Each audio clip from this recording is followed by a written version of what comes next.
কোন রোগের জন্য কোন বিশেষজ্ঞ ডাক্তার দেখাবেন? চলুন জেনে নেওয়া যাক। 1. চর্মরোগের জন্য দেখাবেন ডার্মাটোলজিস্ট মানে চর্মরোগ বিশেষজ্ঞ। 2. হৃদরোগের জন্য দেখাবেন কার্ডিওলজিস্ট মানে হৃদরোগ বিশেষজ্ঞ। 3. স্ত্রী রোগের জন্য দেখাবেন গাইনিকোলজিস্ট মানে স্ত্রী রোগ বিশেষজ্ঞ। 4. চক্ষু রোগের জন্য দেখাবেন অপথ্যালমোলজিস্ট মানে চক্ষু বিশেষজ্ঞ।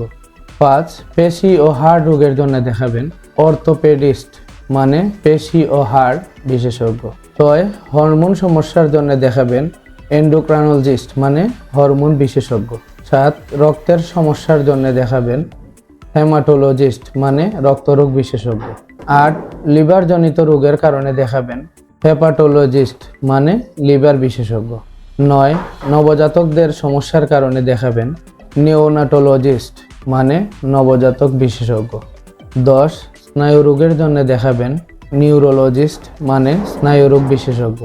11. শিশুদের কোনো রোগ হলে দেখাবেন পেডিয়াট্রিশিয়ান মানে শিশু বিশেষজ্ঞ। 12. ক্যান্সার আক্রান্ত রোগীদের দেখাবেন অনকোলজিস্ট মানে ক্যান্সার বিশেষজ্ঞ।